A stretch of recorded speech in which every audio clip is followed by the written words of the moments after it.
very important. Why? Because if membrane is damaged beyond a certain level, the cell cannot be brought back to life. The cell is going to be stated as it's irreversibly damaged, and irreversibly damaged cell means the cell is going to die.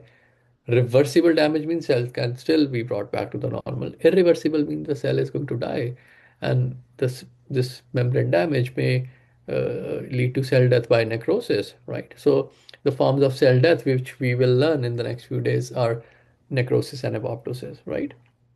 So if membrane is damaged by any severe injuring agent, the cells die through a process called necrosis. Okay. So what we want to learn today is what are the mechanisms of membrane damage. Okay. So we've just mentioned it in the previous slide, but I wanted to reinforce and want you to look at a little bit more detail on what causes damage to the cell membrane. So uh, we said loss of oxygen or decreased oxygen, let's say hypoxia and ischemia. Okay, what does hypoxia and ischemia do? Hypoxia, ischemia, or loss of blood flow, what does it do? We just mentioned it. Leads to generation of a lot of free radicals and loss of ATP. So loss of ATP does a lot of things.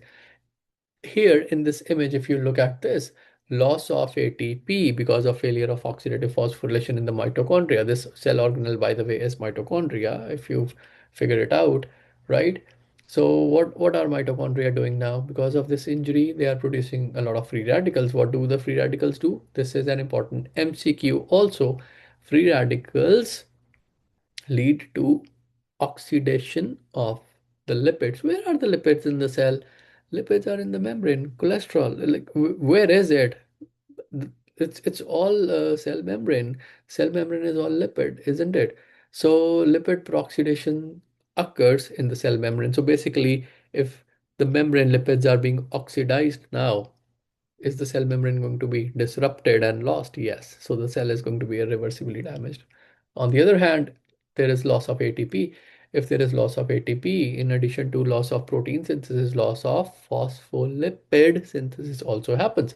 So if there is loss of phospholipid level or phospholipid synthesis is now going down, you see this down red arrow here, what is going to happen? All of these lipids, again, they are not going to be synthesized. So membrane is going to be further damaged, right? So mitochondria play a very important role here in this injury to the cell membrane. Okay. Another thing that we just discussed is loss of lysosomal cell membrane. So if lysosomal membranes are disrupted, lysozymes leak out, and lysozymes further sort of damage phospholipids, and they damage a lot of membrane and other proteins, structural proteins within the cell too, right? Uh, what else would have happened? Uh, Two things, very important things. Because of this cell membrane disruption, an important feature of cell membrane is to, and the calcium channels is to keep calcium out of the cell. But now, tell me what will happen. Cell membrane is disrupted, cell membrane is damaged. Calcium will start accumulating inside the cell. It will start remaining inside the cell. It will start entering the cell. You can say that. Mitochondria are dysfunctional here. You tell me what will happen if mitochondria are dysfunctional. There is sarcoplasmic reticulum. So all these cell organelles keep calcium inside of them. They don't want the calcium to leak out into the cytoplasm. The cell keeps it away, okay, or out of the cell, out of the cytoplasm, or packed inside mitochondria and sarcoplasmic reticulum. So if now the membranes are being disrupted or failing, mitochondria is failing, all of that calcium which was within the mitochondria, which is within these cell organelles, will leak out and accumulate in the cytoplasm. And on top of that, the cell membrane is being disrupted, calcium channel is failing, a lot more calcium is now going to accumulate within this cell. Why is calcium so important? Why did I spend so much time talking about this calcium? Because it's going to do a lot of things. So increased cytosolic calcium is going to be a big problem for the cell now. Let's see how. It will activate phospholipases. What will phospholipases do? Destroy phospholipids. This is very important. Calcium, a basic concept is something that you should know about calcium is in the cell, it can activate so many enzymes, phospholipases, proteases, endonucleases. Calcium can, ATPases, calcium can activate all these three, four enzymes and even more if it increases beyond a certain level inside the cell. That is why the cell always kept it hidden inside the cell organelles or outside of it. Okay, so now what happens is cytosolic calcium will activate phospholipases, destroy the phospholipids further, and break down the membrane further. Proteases, they lead to cytoskeletal damage. So you see, this image is shown here. So in the background, they have shown you some certain fiber-like structures, and now this it's shown here as broken. You see this? Okay, so again, cytoskeletal damage happens, membrane is gone. This is another important MCQ where they ask you about features of cytoskeletal damage. So the cell is damaged, yes, calcium has gone in, okay, calcium has accumulated a lot, activated proteases have led to cytoskeletal damage. I'll give you certain examples of what are the specific features in certain diseases and what are some of the MCQs around it. Okay, so I believe this image is pretty helpful in understanding what has happened here, what is causing the membrane damage. So again, failure of oxidative phosphorylation, which is pretty prolonged here, and calcium has gone in. Okay, so these are like features of irreversible cell injury. So membrane damage beyond repair and cytoskeletal damage, which cannot be repaired back. Okay, I think this is going good today. Okay, next image is pretty important. This is another, you can say, pathway or mechanism how cells can be injured. Okay. So what I have done is again taken this image from your Robbins textbook, and this is very interesting, very easy, but this is something that they've explained in the very recent editions of Robbins. Okay. So let's talk about this. So what they've drawn is this is the ER that they've drawn here. Okay, let's say this is endoplasmic reticulum. Okay, so this is the ER, the entire thing that they've drawn here. Okay, so there are two situations that they have shown here. So one says mild ER stress, another says severe ER stress. Let me explain what this is. So if you see what they've written here is misfolded proteins in low amount.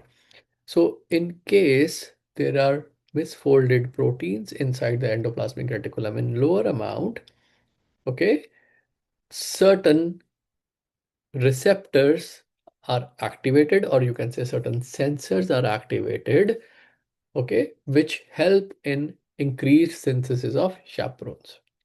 Okay, so listen carefully. Whenever this endoplasmic reticulum, it has started to accumulate some misfolded proteins, and you know this concept from your previous knowledge. If not, we can talk about it now. Proteins are functional when they are folded in a certain way. That is the active form of proteins. Misfolding or unfolded proteins are not the functional forms of proteins. And proteins are secreted sort of and processed when they are in a certain sort of dimension or certain sort of structural, or you can say is folded and organized in a certain way. Okay, so I'm just trying to make it super easy so that you understand this. Okay, certain lower amounts of those misfolded proteins, what does it do? It activates a group of sensors. These sensors belong to a group called IRE1. So there are many, but if you want, you can learn this name today. IRE1 is a protein folding sensor. If it senses, oh, some of the proteins have not folded well, what should I do? Let's activate synthesis of chaperones. Chaperones are now, they will come in and chaperones help with folding of proteins, right? Okay. Another thing that will happen now is because of this signaling pathway, this IRE is the sensor, it activated that pathway, it will also pause protein synthesis for the time being and try to sort of, not synthesize proteins, but maybe let's break down some proteins. Some abnormal proteins have accumulated in the cell. Okay, so this is still sort of, the controllable state of cell, which can be managed easily. The problem happens is when this protein content, if it gets to a very large quantity of misfolded proteins inside the ER, a lot of signaling is sort of going to be activated. A lot of pathways are activated because of these sensors being activated, all of these IRE sensors.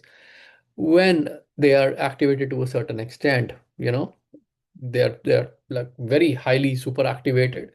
What happens is they activate another group of proteins which belong to BH3 family of proteins.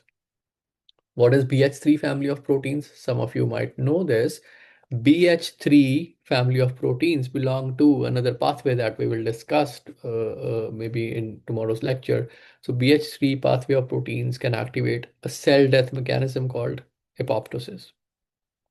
So basically what has happened here is if there is too much of misfolding of proteins inside the ER, the sensors detect it, sensors activate another group of proteins which will activate cell death. Okay. So that is what is shown here, apoptosis. Okay. So this is important again because in many, like I said, genetic diseases, I'll give you a list in the next slide now. This is what happens. A lot of unfolded, or you can say misfolded proteins accumulate inside the ER. Let me give you some examples. So this table again, I've screenshot this from your Robbins textbook. Uh, all of these have been asked repeatedly in your exams. All of these conditions, all of these diseases, very repeatedly asked questions. I would urge you, I would request you to please memorize and learn all of these diseases carefully. These are very, very repeatedly seen in all of your exams, NEET, PG, and PLAB exams, USMLE, any entrance exam that you're preparing for. This list is super important. This should be, the back of your mind always, and learn this, okay? Uh, Diseases caused by misfolded proteins. So diseases, first category is diseases caused by mutant proteins, okay, that are degraded, leading to their deficiency. So the first disease in this category would be cystic fibrosis. Okay, so this is cystic fibrosis, transmembrane conductance regulator, which is the CFTR protein, and loss of CFTR, because we said this is they are degraded and it is lost. So loss of CFTR leads to defect in ion transport and the secretions become thick. We'll talk about this in a lot more detail when we get to, lungs and pancreas. We talk about all of this cystic fibrosis in there. Familial hypercholesterolemia is again affected LDL receptor, which is degraded. Loss of LDL receptor leads to hypercholesterolemia. Another one is Tay-Sachs disease, where the affected protein is hexosaminidase alpha subunit. So lack of this lysosomal enzyme leads to storage of GM2 gangliosides in the neurons. Okay. So please learn this. The other category is diseases caused by misfolded proteins that result in ER stress-induced cell loss. Okay. So this is retinitis pigmentosa, and another disease is Creutzfeldt-Jakob disease. So in retinitis, this is rhodopsin, which is affected. Creutzfeldt is prion disease. Okay, so you can learn this. The third category is diseases caused by misfolded proteins that result from both ER stress-induced cell loss and functional deficiency of the protein. So this is why it is very important, because functional deficiency. So it causes two things actually. If you're interested, I can talk a little bit more about this here now. Two things will happen. It says result from ER stress induced cell loss. Which cell and ER in which cell, the endoplasmic reticulum of which cell predominantly makes alpha-1 antitrypsin? Let's talk about liver cells, hepatocytes. So it says ER induced cell loss. That means liver cells are going to be lost. Liver is going to undergo hepatocyte loss. Okay, the hepatocytes are going to die because of a lot of apoptosis going on, triggered by this excessive ER stress, uh, due to the pathway that I just showed you in the previous slide. And it says functional deficiency of protein. So what will happen now is, uh, this enzyme alpha 1 antitrypsin is required by the lungs to protect themselves. Okay. Now this enzyme not being released from the hepatocyte has caused hepatocyte injury itself. So liver is being damaged, as well as because this enzyme would have gone to the lungs to protect them. Now, this protective enzyme is missing from the lungs. So, in this disease, two organ systems are damaged, two organs are damaged. Please learn that, liver and lungs. Okay. So, this makes it a very high yield MCQ, and they can ask this in so many different ways. Okay. So if you see, they've explained it here. So storage of non-functional protein in hepatocytes causes apoptosis, right? Absence of enzymatic activity in lungs causes destruction of elastic tissue because they cannot protect the lungs against action of elastases, right? That gives rise to emphysema. So liver is being damaged, as well as lungs develop emphysema. We'll talk about that again, uh, in a few chapters. Okay. Let's look at another thing that causes cell injury. So let's look at a little bit more detail. So this is something about free radicals. So free radicals causing cell damage. How do free radicals cause cell damage? So free radicals cause cell damage by oxidizing the lipids we just mentioned, the lipids in the cell membrane. They can also damage proteins. They can cause damage to the DNA. Okay. So they can actually, if they are produced in excessive amounts, they can lead to irreversibly damaged cells. Okay. So in this image, what they've shown is a cell which is, affected by radiation or toxins or reperfusion injury. So that's another important question we'll talk about today. What happens is it leads to production of certain free radicals. So certain free radicals include superoxide, hydrogen peroxide, hydroxyl radicals. These are different free radicals that the mitochondria produces. I think in your biochem, you probably did learn about what are the neutralizing systems existing in the cell to neutralize all of these free radicals.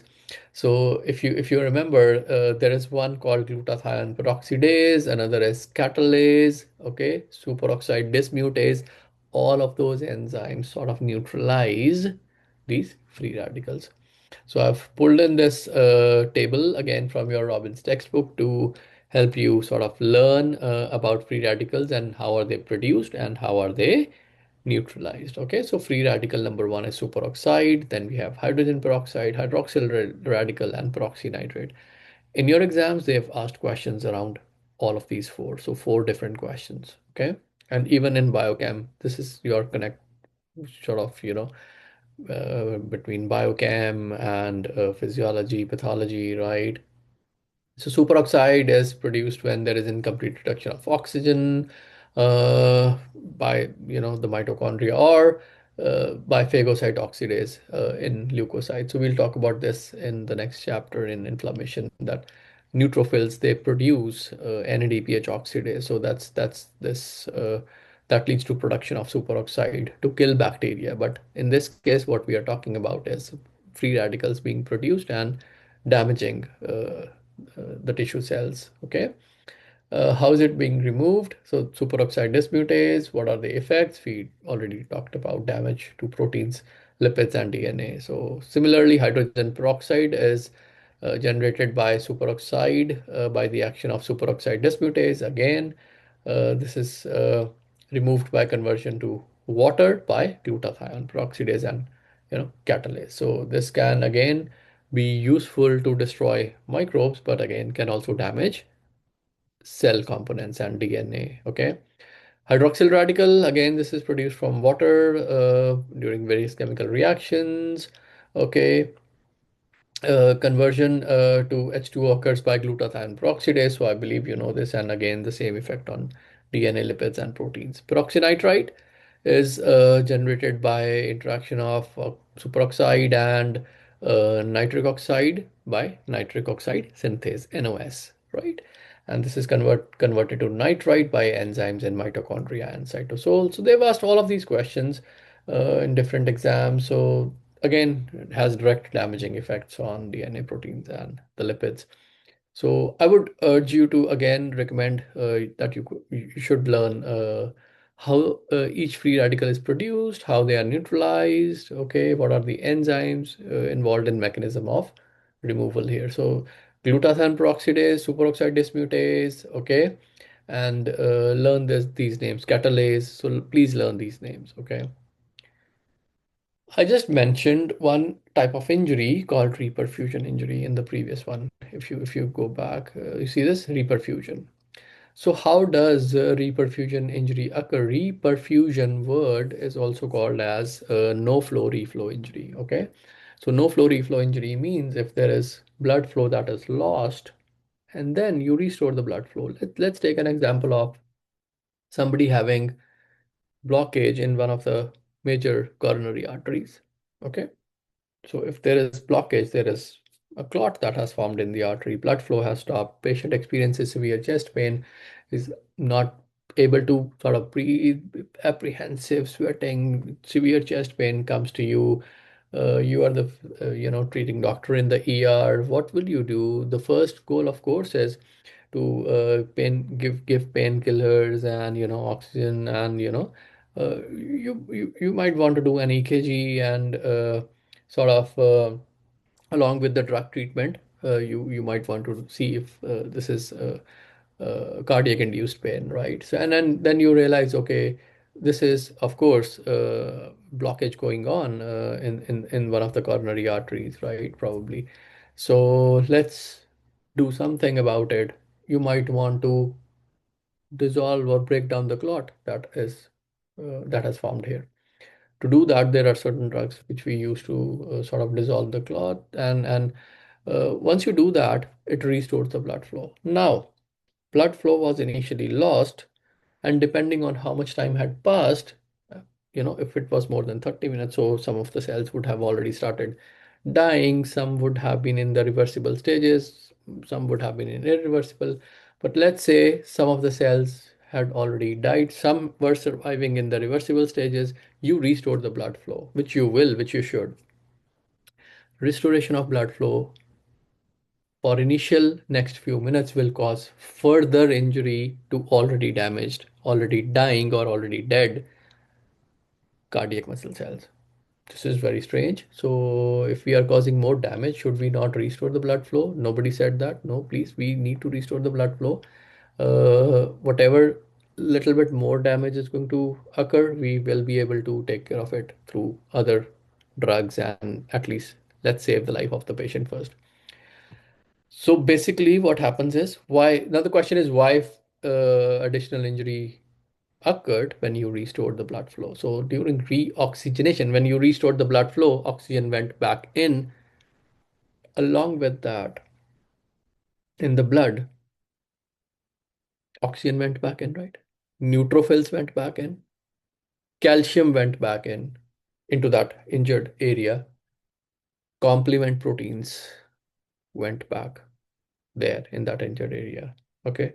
So when all of these neutrophils, calcium, complement proteins, oxygen go into that damaged area, partially or fully damaged area, what neutrophils can sense is, what complement can sort of do is enhance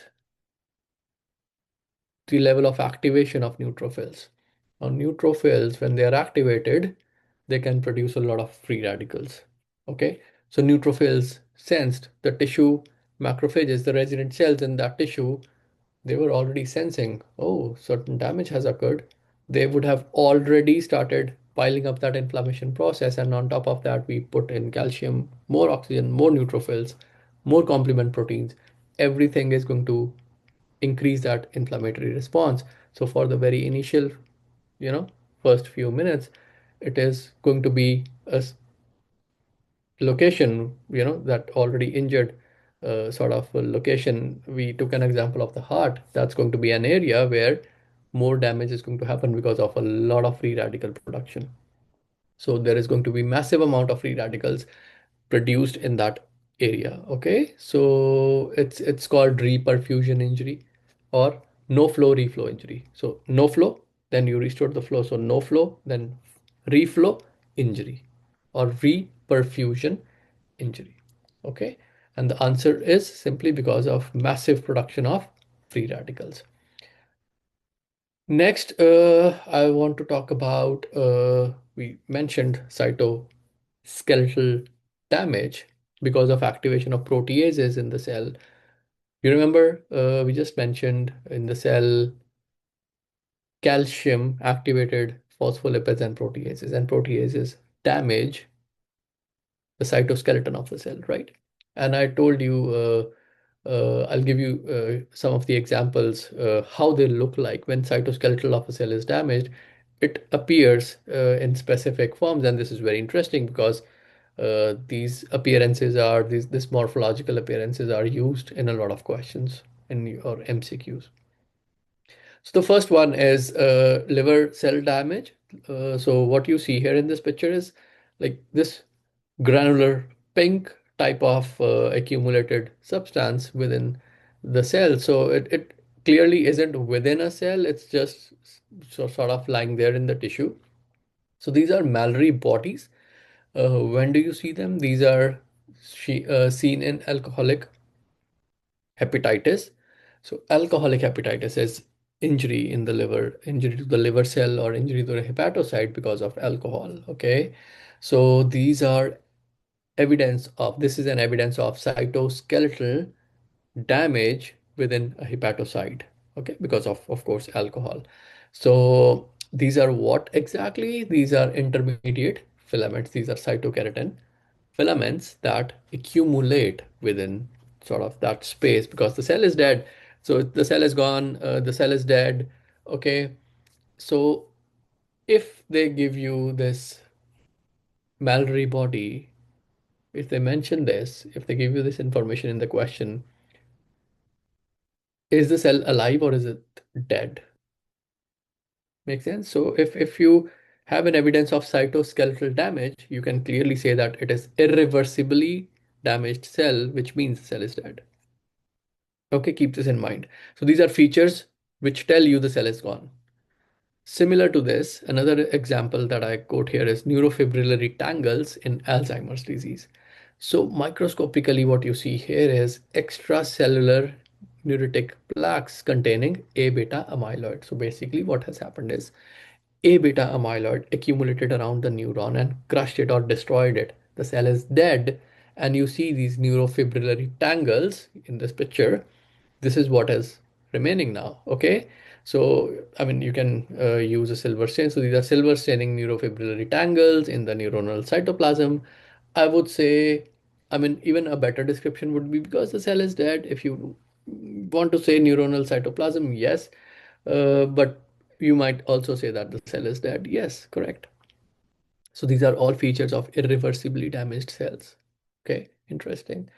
Something more about alcoholic hepatitis and Mallory bodies. I've added a little bit more detail for you so that you can review this, learn this. Added another picture for you to review because images like these are repeatedly used in your NBME and shelf exams and USMLE and other exams like NEET PG. So they keep asking you these questions repeatedly, and this is one of the image-based question that they have repeatedly asked. So you should know this. So I have highlighted certain areas where you see this pink material, right? So all of this is where you see. So this is a section from the liver, firstly, right? So the person would give you a history of alcohol. So the question will tell you that the patient that you're looking at is alcoholic, right? Similar type of finding can also be seen in the non-alcoholic disease. So we'll talk about that later. It's very similar. So Mallory-Hyalin is not only seen in alcoholic liver disease, it's also seen in the non-alcoholic one. Okay. So, and it's very similar to what we see here, exactly the same wording, same Mallory-Hyalin. Okay, just that the cause is different. Okay, so a lot of you know that this is because of alcoholic hepatitis. Yes, but you should also know that the same thing happens because of the non-alcoholic liver disease. Okay. So what are these? These are tangled skeins of intermediate filaments such as keratin 8 and keratin 18, which are partially degraded and ubiquitinated. So ubiquitinated is because these are tagged for that proteasomal shredding that would have happened. Okay, but most of these cells will be dead before that happens. Okay, so and you also see some of these empty spaces here. So these are probably some cells which have accumulated that fat. So some, triglyceride accumulation in these cells, and other cells are showing you malryhylin. Now, very interesting. This also links to one of the questions that we posed when we started talking about reversible versus irreversible. And I said that reversible is the early stage and eventually it can become irreversible depending on what tissue we're looking at, what timeline we are looking at. So in this picture, don't you see features of both reversible as well as irreversible? Yes, because fatty change, I told you, is a feature of reversible stage. So you see these cells which are in reversible stages of cell injury, but then you also see damage to the cytoskeleton in the other cell in the form of malryhylin, which is an evidence of irreversibly injured cells. So some of the cells have died, some are still in the reversible stages. So I hope this is interesting for you. So let's review what are some of the key features of irreversibly injured cells. So biochemically, you see increased calcium in the cell, increased free radicals, rapid peroxidation leads to, all of this leads to membrane damage, right? So this is important. They've asked this question repeatedly. Light microscopy would show you eosinophilic cytoplasm, so it becomes more pink, and nucleus would undergo degeneration. So nucleus destruction or nucleus loss is called as karyolysis. That is because the cells are dead, nucleus is gone. So when the nucleus is gone, it is karyolysis. Okay. Electron microscopy, what will it show you? It will show you large myelin figures with large amorphous densities in mitochondria, right? So these large amorphous densities in mitochondria are composed of calcium and proteins. Why have I put these words in bold? I said large and large. The reason is simply because in reversible stages, you definitely see some myelin figures. Myelin figures are accumulated fat from the cell membrane. So what I'm saying is some myelin figures are also seen during reversibly injured cell stages, but large are seen when it is definitely irreversibly injured. So again, similar concept. When the cell is in reversible stages or early stages of injury, sodium potassium pump had failed, so membrane had started failing, blebs had started to form, certain calcium channels would have started to fail, so calcium would have started trickling in slowly, and certain mitochondrial damage had started. So probably the calcium is also leaking out of mitochondria, but not enough yet to maybe activate those enzymes and destroy the phospholipids and activate all the proteases to destroy the protein and the cytoskeleton. But it started there. It did definitely start there. So in reversible stages, the process started. That is the early stages, and it piled up to an extent eventually after some time that it cannot be reversed back. That is the concept. So that is why I have put these in bold letters, large myelin figures, large amorphous densities. By the way, this myelin is not the myelin coming from any nerve sheath. Myelin figures are accumulated fat from the cell membrane within the cell during cell injury. Markers, examples. So, I mean, if the cell membranes are injured, cell membranes are damaged, whatever is inside the cell is going to leak out into the blood. If it is hepatocyte damage in hepatitis, Liver cells have AST, ALT. These will be raised in the blood and you can measure them. So if you can measure them in the blood, and from today, if it's your first time learning this, from today onwards, if anyone reports high AST, ALT, is the liver cell dead or alive? It is dead. That is why the enzyme leaked out. That is why it is showing up in the blood.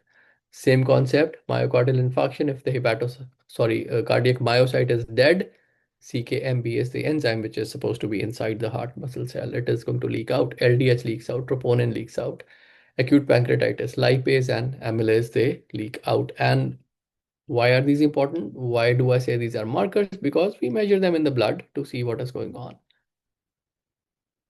So I hope this is good for today. I'll like to pause here and we will continue in the next lecture. So, and I will show you all of the pages from Robin's textbook in the next lecture once we've covered this. So we've almost covered 5 or 6 pages from Robin's textbook further till now. Okay, I'll show you all the pages in the next lecture. So take care and till next time. See you.